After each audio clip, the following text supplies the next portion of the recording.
Hello and welcome back to Sports for Dummies. In today's episode, we're doing a review of round 9 in the AFL. Johnny, what a round we just had. We had all top four sides versing all from 5th to 8th, and there were three upsets, 3 teams from 5th to 8th. How good was sides it? in the top 4. I think we got to see, I don't know what questions were answered. I feel like there's more that nothing was answered. This league is just so open. It's wide open. And for anyone for the taking, I mean, I feel like regardless, I mean, Collingwood, where they're at on the ladder, they're still almost the best team. And they're 8th, and as you said, they probably are the best side. Yeah, it's an interesting. What did you think was match of the round? Did you have one? Because it was a hard one to really. Well, I thought Carlton Melbourne was one of the most. It was a thriller. It was one of the weirdest games I've ever seen. And then Geelong and Port just said, "Hold my beer," and went and did it again. So I think it's hard to go past those 2 games. Yeah, they were 2 pretty good games. We'll jump into the first one, which was Carlton v Melbourne, and that was an absolute cracker. You had Carlton 77 just holding on, Melbourne 76. You had Cripps with 35, Owies with 3 goals. You had Oliver 26 and Petrarca 5 goals. Talk about trying to bring back your team in the final moments. This has got to be a rivalry now, right? It's definitely a rivalry now. I think so. If we look at it, we beat them by a point. Yep. On the weekend. Last year we had that amazing semi-final where Blake Hagersmark kicks a goal. We win by 4 points. Oh, that was player of the year, wasn't it? It's still the greatest I was watching. I watched that for 20 minutes before the game starts. The end of the year of last year, Carlton held on to win by 3 points. And then the year before, Carlton 2 goals up with 3 minutes to go and lost it. So, there's 4 games within a kick. It's an absolute rivalry, and Carlton are winning these ones. I'm happy, but fucking hell, I'm aging watching my Blues. How did you feel? Because you guys did have the lead. You were up, 4 goals with, what was it, 5 minutes on the clock or 4 minutes on the clock? Or was it 3 goals? So the game was interesting. I mean, we kicked the first 6. Melbourne did not score, and it was very similar to their Brisbane, I guess, when they played Brisbane at the Gabba, and Brisbane just got the jump on them. And Melbourne would come back through the second and third, and we would just challenge them. And it just looked like we kicked the first goal of the last, took us out to 28, thought we were home. Oh, but not my Blue Boys. Not my fucking Blue Boys. It was like last year's prelim. It was like round 23 against Collingwood, round 22. It was like round 22 in 2022 against Melbourne. The best and worst was shown by Melbourne and Carlton, both sides. Melbourne's start was disgusting. They didn't rock up. They didn't. And Carlton, I thought we were past this. We just looked scared.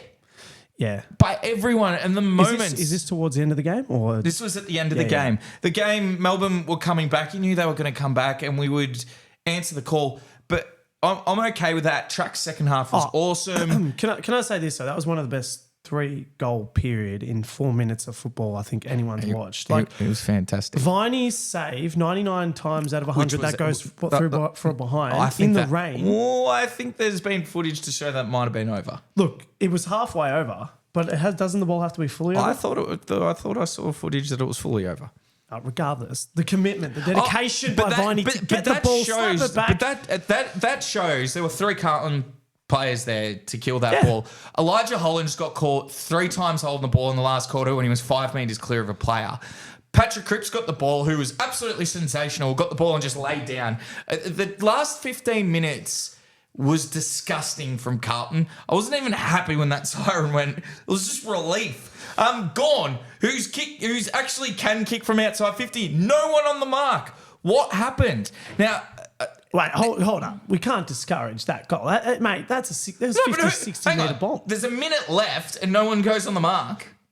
Mate, regardless, he can't kick for shit. He just kicks a clutch goal. But he always kicks them from outside 50. I'm not saying he doesn't. With a minute to go, you get on the fucking mark. I agree. This is what it's frustrating. But I'm not going to take away from how good that goal was. But it was fantastic. But I'm talking about Carlton actually got scared, and it was what was disappointing, but it was a good thing.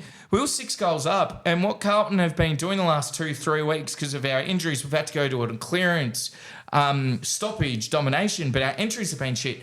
This game, we were lowering our eyes every single fucking time. Yeah. It was almost to a detriment we weren't kicking along, and when we did get long, Conning, Mackay were looking great. Kerno, fucking...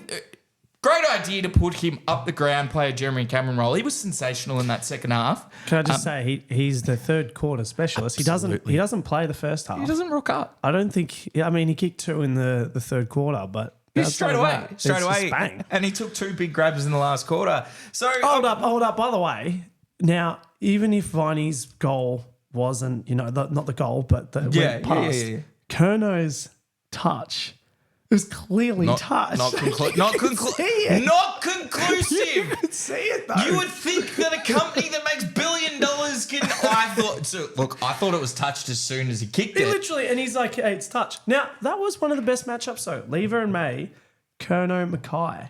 How did you find? Because that was I felt like they actually did all right. Kerno I thought Mackay's first quarter was sensational. Kerno was struggling early. Then we took him up the ground, very much like a Jeremy Cameron role, Dustin Martin, where they those players don't need a position. Yeah. They just need to go when needed. And Charlie's second half was fantastic. He's very frustrating sometimes because he's got some of the best field kicking, very much like a Buddy Franklin, Jeremy Cameron for his size. He tries to overkick it sometimes. Yeah. The amount of times he'd stab it, but he set up a couple of goals. He took a couple of big grabs. I would like to see him play up the ground more because we look good. Jack Martin coming back into the side gave really good, variety to our forward line in that first and second quarter. He died off a little bit at the end, but that was more of getting your fitness in. Mitch Owens is very close to becoming one of the better small forwards in the league. He's not quick. No. But he is so smart. He knows how to get in and out of trouble, and he's fucking clutch. Never play on the bench again. Never subbed, never nothing. There was the good and bad for both sides here. Yeah. Well, it was a low-scoring affair. It's always going to be a slog. And it was in the rain. So, and your 2 contested teams, you guys did really well. Yeah, you held on, and it was a win as much as it wasn't probably what you should have won by in the end. It was weird. We've lost the last 2 games where I thought we actually played really well, and even though we lost. But it's that year, like the results are, Melbourne, they did this against Brisbane, but they took care of Port Adelaide. It's weird. It's a weird year. They beat Geelong last week. Geelong couldn't get beaten, so who knows? That brings us to Geelong. 2 losses in a row. Geelong v Port. Geelong 85. I think it's not. Was it 95? I swear it was 95. It was 95. It was only my bad, guys. Typo. I thought I double checked. It was only a goal. It was only a goal. To Port 101. You had Guthrie with 24, Stangl 4 goals. This seemed like it was the shootout of the small forwards because you had Rioli with 4 goals and Butters with 34 disposals. Now, brings us to our question. We thought Geelong were humming along. Well, I think we're gallivanting off about how good Geelong were after round 7. What's that? They've just lost the last 2. This just shows, I think, again, what we were saying. I think from 2nd to 7th, there's 2 points in it. I'm sorry. From 2nd to 7th, there's 2 points on the ladder, and Collingwood are 2 points below Carlton.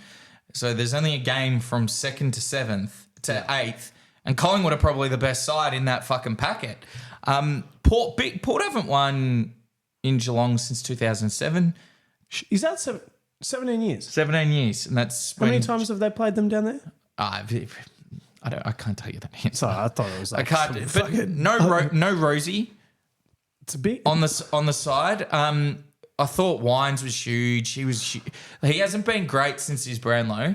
He was huge. Butters was great. Geelong, subbed out Stanley, put Blitzarves in the ruck. I know a lot of Geelong supporters who are really over Stanley and they want him gone. Yeah. Willie Rioli played, I thought, his best game for the Power. Oh, 100%. I thought he played his best game for the Power. I was going to say who led the disposals because when I was looking and doing the stats, I mean, the top 5 disposal getters were Port Adelaide Yeah. players, and then you got Guthrie. But it seems like Geelong are doing that at the moment. They got out to 50 points, Josh. Oh, mate, they were killing them. 50 points is a massive, it's a big comeback from a side. But another loss. Hawkins only kicked 1, so that's 1 from 5. It was dangers out of these young kids starting to be exposed. The way is to lower your eyes, because I mean Carlton dominated them when we played them a couple of weeks ago, but we kept bombing it in long, and Geelong would just intercept it. Yeah, just intercept it. Your players like Guthrie, Stewart. Well, you got arguably one of the best interceptors to do it. Conning, but Paul kept it low. Geelong have always struggled against good small forwards for 20 years, and Willie Rioli was in there. But big game because I thought Port looking a bit shaky, smashed by the Pies the other week. Rosie out, then they lost the showdown, which is just surprising. Played Rosie when he shouldn't have played. He does his hammy again. Yeah, there were question marks on could Port win the big games. No tougher contest going up against Geelong on Friday night football over there. It's fucking cold. It sucks. It's Geelong. Who cares? Like, who wants to be there? And no, it's true. And they got him win. So this is the thing. And this is where the premiership, all aboard premiership tomorrow is going to be so different because how I'm viewing where everyone is. You can't just... Who has the cat? No one. Like, who has it? Like, you can't just say, well, this team's out, because it's just a week to week. It's fantastic. Really good for the league. It's the closest league I've seen to probably maybe 2016 when the Dogs came from 7th. Yeah. And they'd won 15 games. Yeah. You know, and 15 games generally gets you top 4 spot. Well, it's interesting now because we're just over a third of the way through this season. But we kind of were thinking that Geelong were that top dog, but now it's like they're back with the pack. Port thrashed the Bombers. Bombers beat the Giant. What's going on? So It's such a weird. It's a horrible time for tippers because. What did you get on the weekend? I got 5. I got 7. Horrible for some and not others. That's going to bring us to the next game. We had the Dockers play Sydney. Freo 39. To Sydney, 87. Sarong, 34 disposals. Sharp, 2 goals. Heaney, 28. And Haywood, 4 goals. Haywood, another good performance from him. It was a pretty solid game. I didn't actually get to watch this one due to work commitments, but pretty stock standard. However, I'm going to say one thing. I accidentally tipped Freo. I actually tipped him on purpose. You tipped Freo on purpose? I did. Why? I thought Freo had got after their little mix-up in the derby had started to get back to that good strangling side football. Sydney against Richmond. Richmond proved if you put pressure on the character. I thought being at home, it's probably true. As that and the Geelong game I got lost, I probably would tip Geelong again 9 times out of 10. This one was definitely, I guess one that I screwed up. Wait, did you tip Port for this round? I tipped Geelong. Oh, I thought you said you did. No. So the ones that I got wrong, they're the 2 that I got wrong. They're bloody not like, I mean, Freo. I mean, that was the one that I did. Do you have anything to report on that one? Was there anything that stood out to you? Oh, I mean, the only difference in this one was the hitouts. You know, Grundy 33-12. He just monstered them, and Swans are just too accurate. That's a big win. That's a big win over there. They won by 50 points. Yeah, it's a pump. They won by 50 points. And again, Freo, we start to think they do. We start to give them the kudos, maybe because we feel bad because we reviewed them horribly at the start. Yeah. They've actually been playing okay football. But this is you're in the top 8. You're versing one of the best sides. Every other side got up. Yep. And they came to your home deck and they smacked you in the mouth. And Sydney, for me, well, now I think they're clear. They had their little speed bump against Richmond. They were average against GWS, but they took care of GWS, and they've gone into state and they've smacked Freo on the mouth. Well, they kicked Freo out, so Freo now 9th. Yeah, Collingwood go up. Sydney are just sitting very, very nicely in first position. And how's their wins. their percentage? That's good. 150%. They are 28% ahead of Geelong. Now, let's talk through. Like, they bet GWS by 30 points, or 29 to be exact. I mean, pumped Hawthorn. That was always going to happen. Mm-hmm. Beat the Suns at home by close to just over, almost 60 points. West Coast win, which was a bit dicey because of Harley Reid. And they lost their only loss, which does not look good. The league. Against Richmond by 5 points. No wonder their percentage is so good. I think they've just their ball users. Roberts, Campbell, Goulden. They just lucky. Heaney's been sensational. Papley. Grundy is back to all Australian best. Yeah. They've just got winners all over the ground. And Mills has got to come in. Correct. Like, their captain's out. Parker's playing in the twos. He had 28 and kicked 3. Biggest thing though, McCartan. I think with a concussion. Is he going to be there at the pointy end of the year? That's big. It could be a big blow for their back line. I did see. He got copped a little. Yeah, so elbow or he'll something. miss, and I'm pretty sure he's always having issues as well. It's going to be a bit of strife, which is unfortunate to see. Brings us to the next game. We had Hawthorn and St Kilda. Hawthorn with an upset there, 58 to St Kilda's 53. It had Hawthorn Newcombe 31, Watson 2 goals over at the Saints. You had Steele with 30 and Owens with 2. Now, Saints are shit. Saints, I told everyone. Everyone was like at the start of this prediction, so at the start of the year, I predicted St Kilda would be 14th or 15th on the ladder. They currently sit 14th. Everyone was like, Ross the boss, he's in action. He's going to keep them going. I think what happened was they were playing so rigid, such good football, and it's like they just lost that synergy in the team. It's like they couldn't stick the path. They've just lost the consistency. How did they lose this game? Well, how? Hawthorn. I tipped the Hawks. There's two reasons. Well, I tipped Hawthorn. I could see this happening. Who else did that? Saints are shit. You just gave me a soliloquy of, hey, they're shit. And then you're surprised? Because I didn't think they were as shit as Hawthorn, who are a lot lower than them. So they're... Well, I think they're pretty... Shit. I think they're uneven. I think they've both won 2 or 3. I think they're only a game above now. It's 14th and 15th. I think they're pretty close. So first I'll address your question, how did Hawthorn... So the reason I tipped Hawthorn was, one, it was they're both terrible. St Kilda have no A-graders and no heart. Hawthorn have actually been playing with heart. They've been competitive in a lot of games. Yeah. St Kilda have just got no ticker, and they could arguably be in a. There are 3 teams who are in running for the most disappointing sides of this year. 1, Adelaide. Yep. Who we all tipped to, finish in the top 8. 2, Brisbane. 4. We had them at least. I think we all had them top 4. Some of us, thought this was their more than even chance to win the flag. And St Kilda, Ross the boss. They just have no A graders. Yeah. Just none. Steele is good. Rowan Marshall's good. Wangan Manilira is not playing with his spunk. There is nothing exciting to see about this St Kilda football Hawthorn's side. Rebuilding. Hawthorn's rebuilding. Can I say this though? St Kilda, looking through their previous games, they're not losing by much to teams though. So it's like they have an ability to stay in the game, but they just can't. The only team they blow out, which confuses me, is Doggies.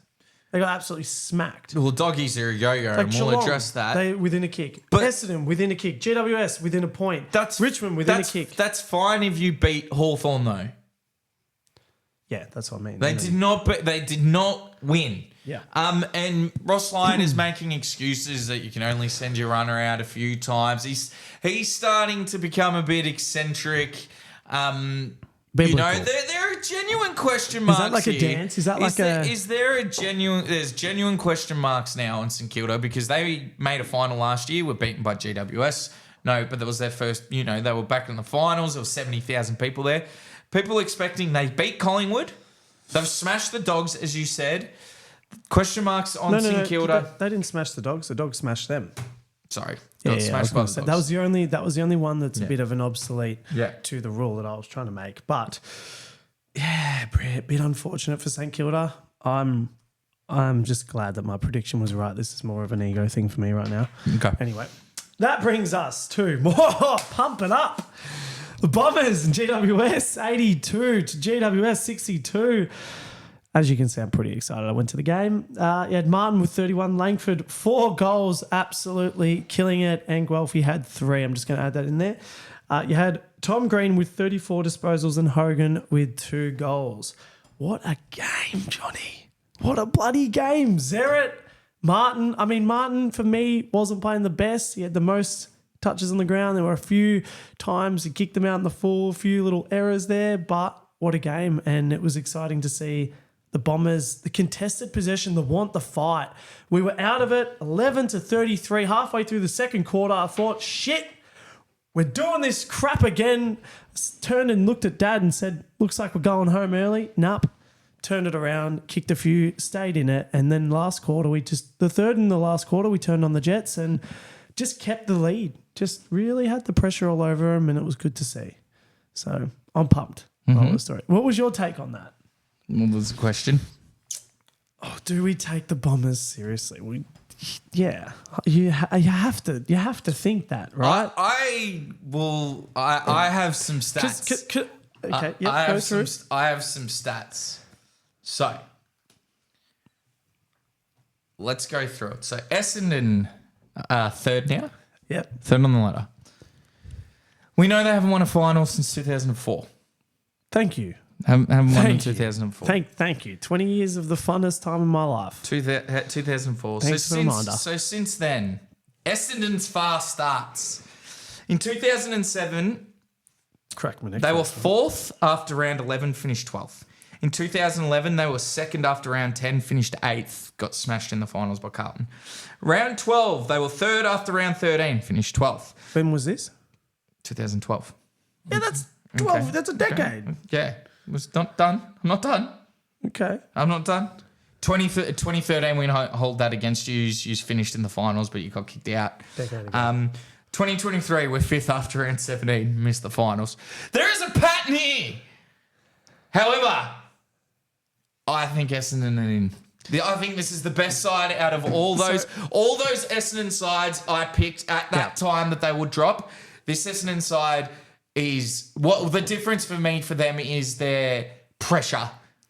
Their pressure is elite. And I think you have genuine match winners. You got Jack Stringer, who is his best football is starting to be a lot more consistent.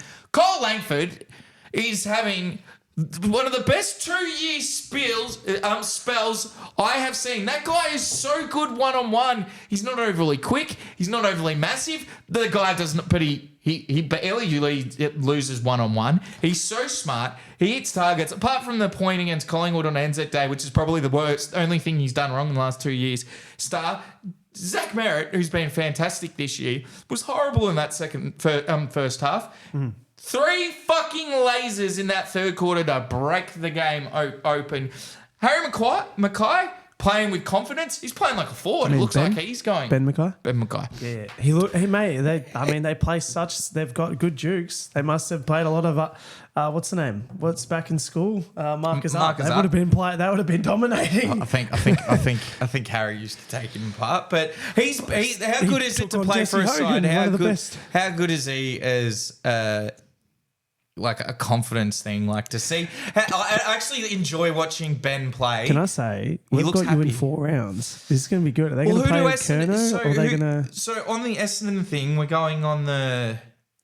Who have they got? Because we're going to take them seriously. This is important. We've got North next round. We've got Richmond in Dreamtime. We've got Gold Coast up at Gold Coast. Okay. So that can be a bit hard. Sure. And then we got you boys. So you win 2 of those games. Comfortably we should. And let's, for argument's sake, you beat the Suns, which you Essendon should be top 2. Yeah. Going in. To verse you guys. And we've got We've got a lot harder. We got Sydney next week. After that, Gold though, Coast, we do have a harder route. We've got Geelong, but then it gets a bit better again. There are I'm not. You got to win what you got. You don't want to learn. You don't want to go too far ahead. But Essendon. This was my thing at the start of the year. As I said, Essendon win the games that they shouldn't, and then lose the games that they should win. This year, however, the only one that looks bad on our resume, and after we have corrected, was against Port, 69 points. We haven't lost a game since. We drew with Collingwood, but the last 5 games we won 4 and drawn 1. So we're actually performing pretty well. Like you said, that third quarter, the premiership quarter, we're coming out and we've just got this enthusiasm, we're just upbeat. We're just pressuring. That's straight away. I was disappointed with Goldie in the first quarter and he just turned it. He wasn't even doing bad. You know what's funny? His tap work was incredible. He has been a superstar as a guy who's come here to mentor Draper, and that's a different thing. He is putting together some beautiful form. And that after halftime, I think I messaged you. We were messaging at halftime, and I'm I had a feeling it was very similar to the Carlton Giants game where that first half the Giants controlled us with ball use, and they did the exact same thing.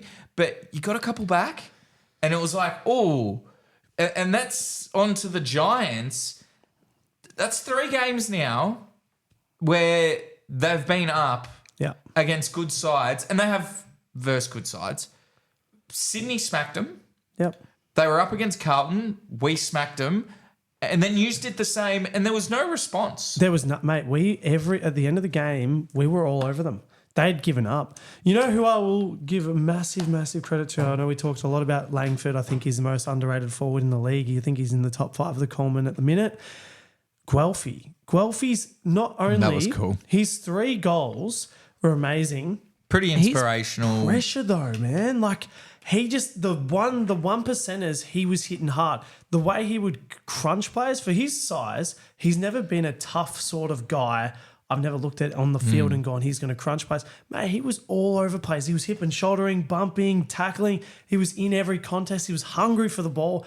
It was just it was good to see. How good was that story though? How he got his fingers painted for the little girl, and she said, every time you kick the goal, show him, and he did that. And I thought that was such a good thing. It almost gave him that extra bit of motivation. And it was actually really cool to see. But it's more than a game, and that was a good win. cause. Good win for the Bombers. That was awesome to see. That brings us to Richmond v Doggies, the roller coaster team.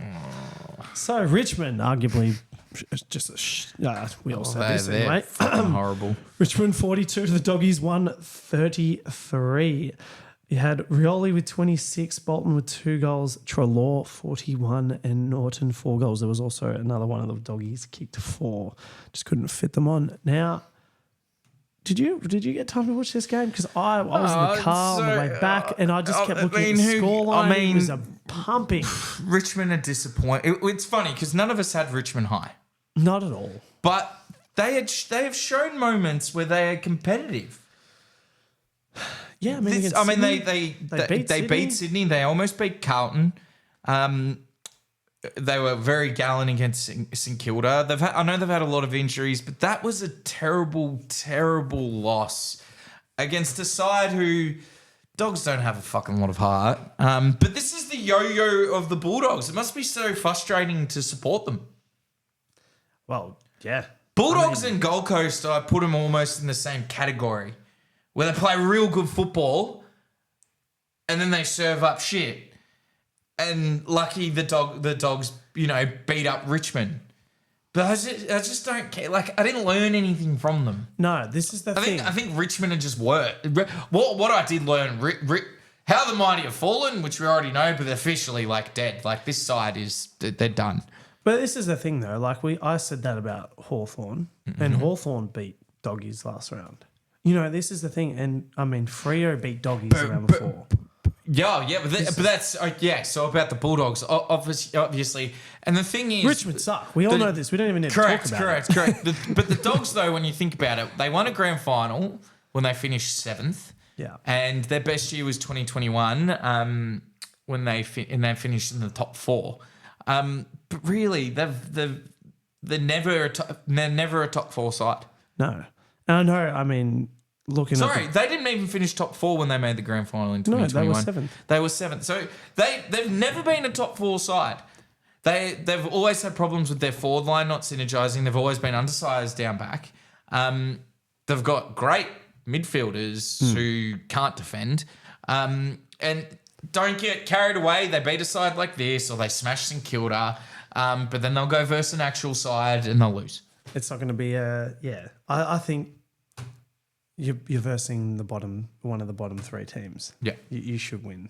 Like West Coast North and Richmond are all you kind of correct. Hawthorn are in that. Hawthorn is showing a bit of spunk at the moment. 3 and 6. You got to look at that. Bit annoying to play. Yeah, agreed. That brings us now. It was quite funny. It seems like the bottom 8. I mean, obviously, if the top 8 played each other, the bottom 8 played each other. Yeah. It's how it fucking works. How it fucking works. We had the Suns play North. One of the best games of the round, said no one ever. Oh, my God. Suns won 22, North 52. Miller, 29. King, 3 goals. Davis, Uniacke, 35 touches. Stevenson, 2 goals. This has to be... I mean, this doesn't really say too much about Gold Coast because this was in Gold Coast. Gold Coast seemed to win games in Gold Coast. This says a lot more about North Melbourne, Johnny. This has to arguably be... Well, I think there's a... We were speaking about it off air. This has to be one of the worst teams we've ever seen. I know we said that. I'm positively... We said it. We compared them to the Carlton side from 02 to 06 under Pagan. Yeah. North are running at 13% over the last 90 games. And they've just come out that this is their worst side since World War II, where most of their players have won like 10% of their career. Eddie Ford has won 1 game from 28. Paul Curtis 4 from 42. Sheasel, the superstar, 3 from 29. This is where you lose players, North. What? This is why Francis Horn left. Well, why would you stay? What's the culture? And the thing is, they put all their money into Clarko. And by the way, we never thought I think we all had them finish bottom or bottom 2, but they have just West Coast at least have Harley Reid. There's a bit of spunk in them. Yep. Hawthorn have some spunk heart about them. Richmond are a different category because they're going from the other way. Yeah. So Richmond are disappointing, but more of they're dead. That's fine. They're going to have to reload again. That's okay. This North side, apart from their back, we were thinking, you got these young players. McKercher, who's, had 30-plus games, got rising star, been good. Paul Curtis up forward. Fucking Larky just kicked 70 goals last year. Harry Sheasel's getting heaps of the ball. There was something. David Uzianaki's a good player. There was signs for us. Until he got smacked. After that, he's gone. There's just nothing left. They spent all their money on Clarko, and what you hear around that he doesn't have a good supporting cast because all their money's going to him. And North ain't a rich club. Could this have been? Why don't they just merge Gold Coast and North Melbourne? Because that's what they wanted to do. When they wanted North to go up to Gold Coast before they made the Gold Coast. They would have given them a cash injection. Like, what is North Melbourne anyway? Didn't really think about that. Why don't they just merge? Because we're going to get another side that's going to be in 19 sides. It was a weird number. Why don't they just merge and call them the Gold Coast Suns, merge with North Melbourne Kangaroos and call it the Gold Coast Suns? It's probably a good idea. That's such a random thought. It's not a random thought because they were talking about this. North Melbourne goes to the Gold Coast Suns. All merged North Melbourne. They're a Tassie side. Can you merge them with Tasmania? Devils, yeah. But don't let them keep their name. Nah, because, what is North Melbourne? Tasmanian Kangaroos, Tasmanian Devils has a ring to it. But this is the thing. And do we need another Melbourne side? Tasmanian Kangaroos sounds Do we much need better. another Melbourne side? So there are 10 Victorian sides in the league. If North merges with somebody else, that will be 9 Victorian sides, 9 interstate clubs. Becomes even. North is shit. Can we get paid from the AFL if they do this? North are shit. How do we get on this that? This is so bad. Oh, well, like you said, think about it, right? You're Sheasel. What'd you say? 3 wins and 29 losses? 9%. No, I think it was like just over 10%. Could you imagine being one of the debutants still waiting for your win? About being a North supporter.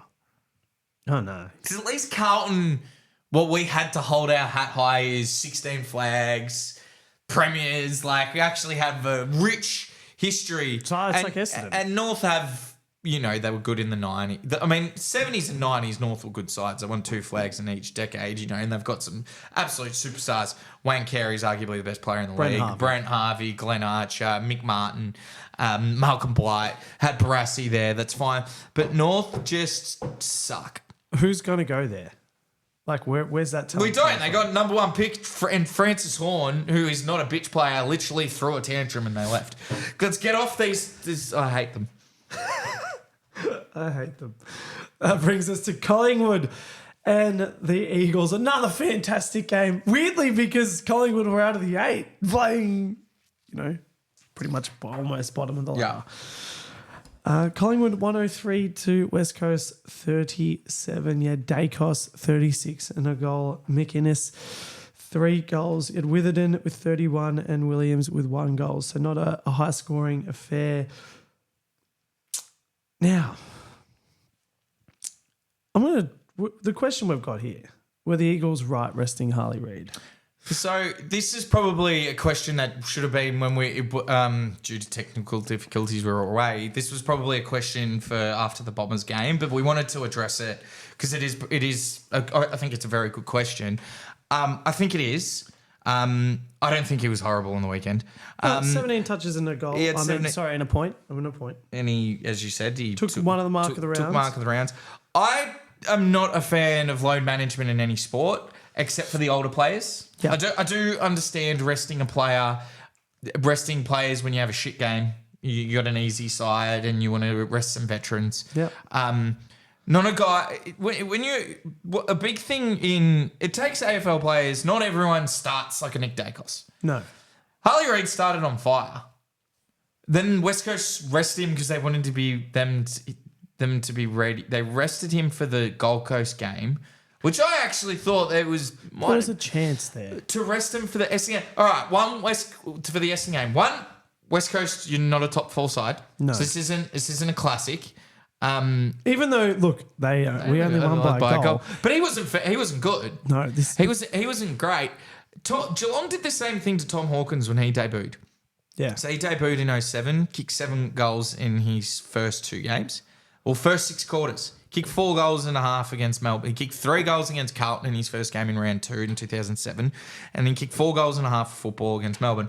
They then put him on the bench. And he didn't do anything for 4 fucking years. Now, what a career he ended up turning out. So I guess you could say, well, it worked out. But he went in the wilderness. Yeah. It's hard enough as a young player to get your rhythm going. Yep. I don't understand why they rested him. So I think they came out and they said, look, they can track his ability to rest, and they figured out that, they have all the watches and the smart shit and all that crap that they track their players when they're sleeping, all that crap. They said that he wasn't getting enough rest and he was feeling, didn't have enough energy in the day. And it's like, one, there are some contractual things that if he does hit in his, first or second year, that he's going to get more of a pay. And I mean, realistically, they'd just come off having 2 wins when they played Gold Coast. Yes, they lost by, I think it was 37 points. But they would have had more of a chance putting Harley Reid, who is an absolute bull, might I add. The guy, bloody, he's the new Dusty. Dusty's going to be the Harley. It's going to be Harley Reid now. It's going to be the Harley Reid. It's not going to be the Dusty Martin. It's a shame to see. He's a young kid. Why are they resting him? He's got the most energy he's ever going to have. He's not going to he wasn't injured. I get it if he had a problem, but to rest him just over he didn't have enough energy because of some I don't buy it. I don't understand it. And to be honest, they were never going to win against Essendon. It was a very, even though they got close, I don't They even got understand. very close. I don't even want to talk about it. But they can't, like, why did they think they were going to have a chance against Essendon and Collingwood? They had more of a chance against Gold Coast. If they had Harley Reid in that midfield, it would have been a completely different game. Different game plan. Well, you've made a comparison with sort of Dusty, but I'm going to mention a player. Because Harley Reid's been, I think he's been great. He's been fantastic. He's averaging 17 touches in his first 8 games. There was a player on the weekend who I think in the last 2-3 weeks, I think we've taken him for granted, and we haven't, but the AFL have sort of got used to who this guy is, and take for granted. He put on a fucking clinic. He's in his third year. He had 36 touches, kicked a goal. The week before against Carlton, had 36 touches and kicked the 2 match-winning goals. Do you know what he averaged in his first 8 games? What? 25 touches. This guy is the fittest player in the league by far, kicks match-winning goals. He didn't get fucking rested. And he's best. He could be the best player in the comp. Follow suit. You're going to Nick Dacos, everyone. Nick Dacos. Sorry. The fuck else is it? But this is my point. Collingwood have so much star power that they could have rested him. They didn't. This is the thing. I don't understand why a team like West Coast. I'm not a fan. I don't buy it, but and this is the thing. I think West Coast are realizing, shit, he's that good, and we don't have the star power to back him. So for is it a payment? And then, but them getting, was he on the coke? Was he on the nose? Like what? What happened? Them. They'll say that they rested him because he was younger. You know, I just don't buy it. The load management thing's stupid. Also, they were winning, and the most important thing for a shit side is to win games of football because it comes to skill. They actually were on, and then they went to travel against Gold Coast, who I don't think they would have beaten Gold Coast, but Gold Coast are fucking far from unbeatable. Just thought it was wrong. They did well against the Bombers. They've been smacked a couple of times since. Just thought it was the wrong move. Now, we did breeze past the game, but let's be real, it wasn't like, we all knew what was going to happen with that. How Collingwood bring themselves back into the eighth, Johnny. 5 wins at the draw against the Bombers. What are your thoughts on them at the moment? Because they're out of their last 5. They're on form. 4 of their last 5, and look at the sides that they've beat. They went over the Gab at the win list. They went and smacked them. Yep. They took Port Adelaide apart, which is no easy. Which Port were on. Essendon drew against Essendon. Good for Bombers now. 5 goals down. Had to come back on that one, and then a very a hard fought battle against Carlton, where Carlton are up by 4 goals too. Collingwood are 8th. But are they? They are top 4. They are right in this, and they are back playing very good football. Premiership's going to be good. I don't think we. We were worried about their premiership, defence, but I think the hangover's done. I think last year they did the same thing. Last year they did very much the same thing. They did not start. They did not start from. No, they didn't. No, they didn't start. Collingwood were the best side all year last year. They didn't start that shit, but they did. They had a very good run. Yeah, from round 5 to round 16. They were the best side all year. They were the best side all year. They were always first. They didn't start that shit at all. They did not start that shit at all. Hang on. Let's have a look. Does this have the ladders from each? No, it doesn't. It's fine. All good. All right. That brings us to the last game. A thriller, a draw. Yep. Adelaide plays Brisbane 90 apiece. What a game on that. You had Soligo 28, Fogarty 4 goals. Over at Brisbane, McCluggage 31 and Archie with 4 goals. Do we continue the draw, Johnny? Because we've just had Anzac round, a draw. Yep. This game, a draw. I think we do. I like it. I think it gives something different to the game. I think in finals, no. Like the grand final, St Kilda Collingwood in 2010. I think that's stupid. I think you just play extra time. You do it. They do it in finals. I don't mind it deserved a draw. Like it gives a different feeling. I guess unpredictability to it. I liked it.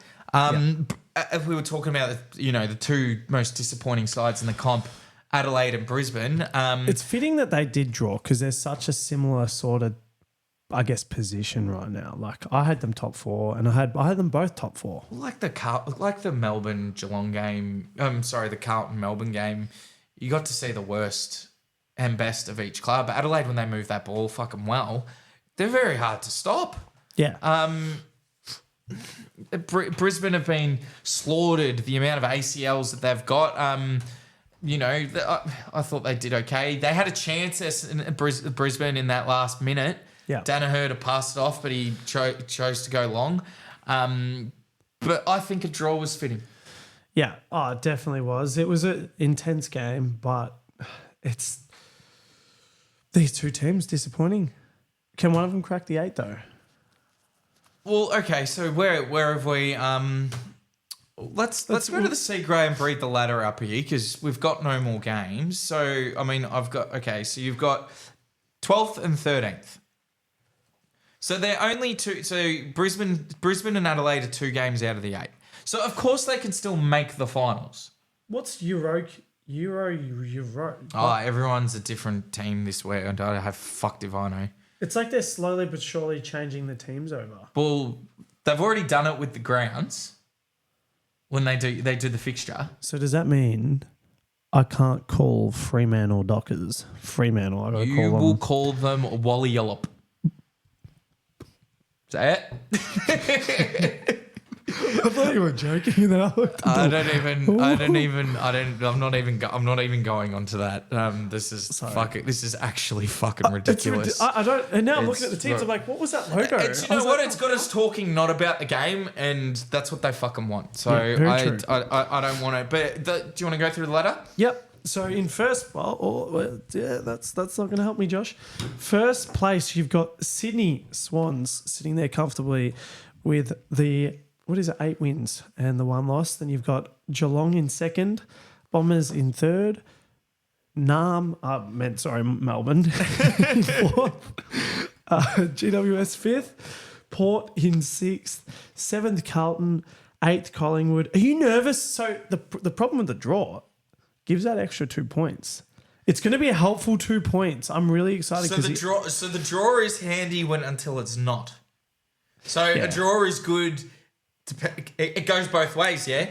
I mean, right now, okay, let's say we're at the end of the year. How good is that? The Essendon, who are the worst side, and when I say worst side, percentage. Okay, so look at Essendon's percentage. If we're just looking at a percentage ladder. We're down to 7th. Down to 7th, but your percentage is 15th. Yeah.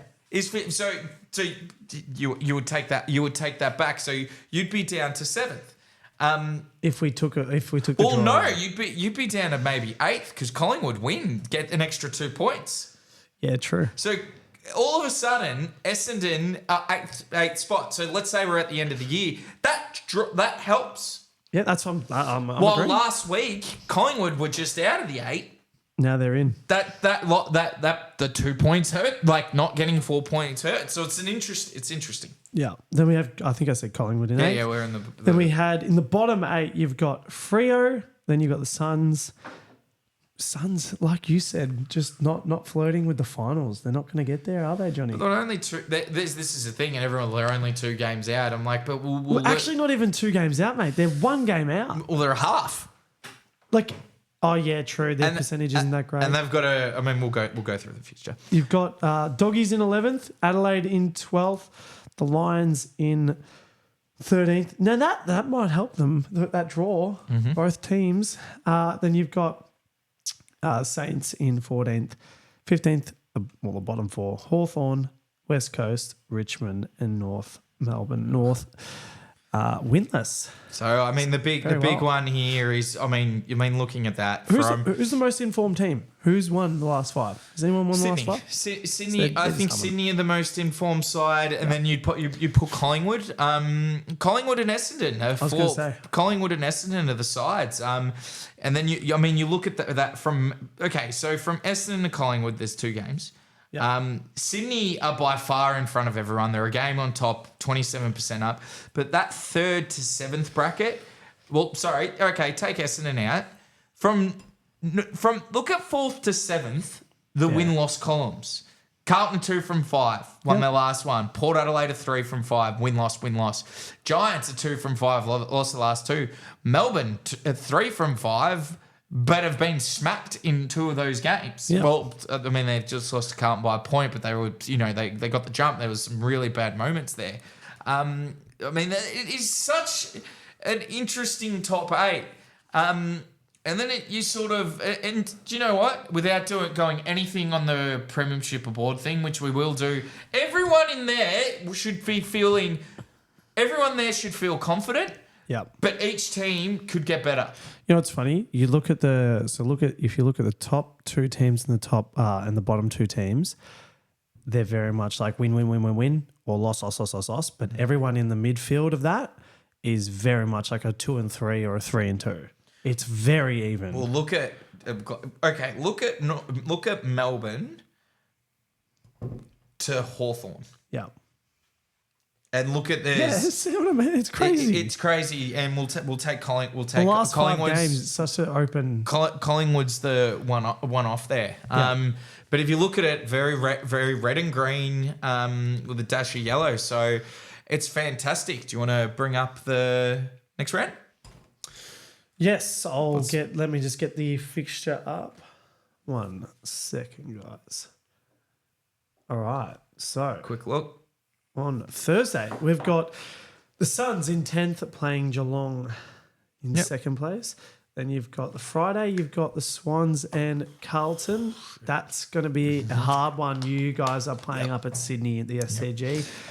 On Super Saturday, you've got Collingwood and Adelaide at the G. You've got GWS plays Western Bulldogs at the NG Stadium up at Sydney.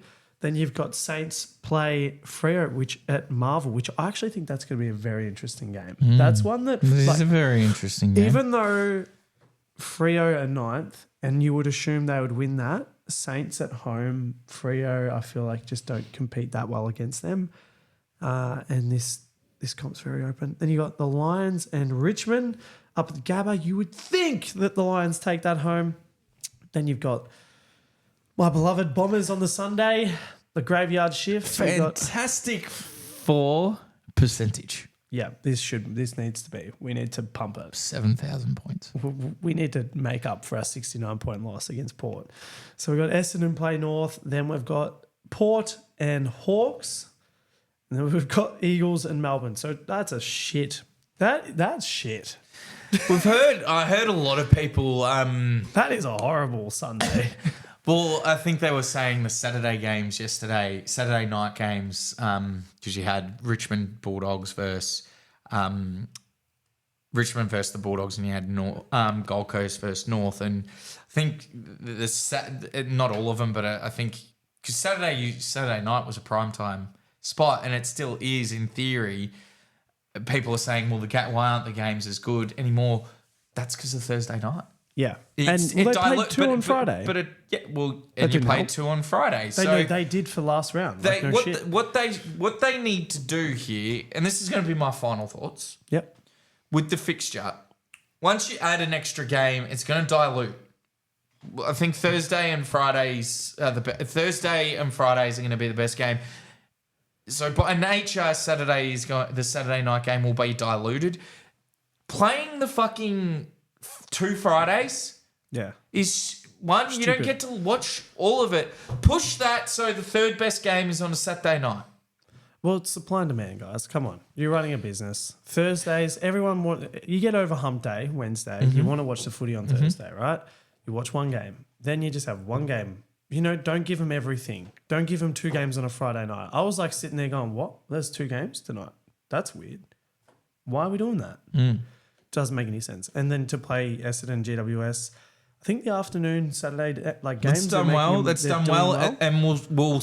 I think. I think you'll see in 2025. I reckon there'll be a big change. Yeah. To what that. Do you mean? As in, like, when they do the fixture, I think they're going to allow more. Well, it's probably good. Like I think, like you said, it means you can get to the footy. It gives people time with their kids to go to sport, get to the footy. There's a mic there. And then gives them time to get back and enjoy the night or have fun and, you know, enjoy the city life or wherever it is that you're going. So I think you're right. I reckon we'll see a lot more of that. But then the Sunday games that they're playing at the moment, there's just nothing. I remember there used to be some good games on Sundays. Like there used to be like 3:20 was just the optimal spot. There's just not much of them at the moment. No. Anyway, guys, that is the round 9 review from Sports for Dummies. Thank you so much for watching. Guys, you know the absolute drill. Just bear with me. I'm going to put our little outro music on. Like, subscribe, and ring the fucking bell. We'll see you guys in tomorrow's one. Speak soon.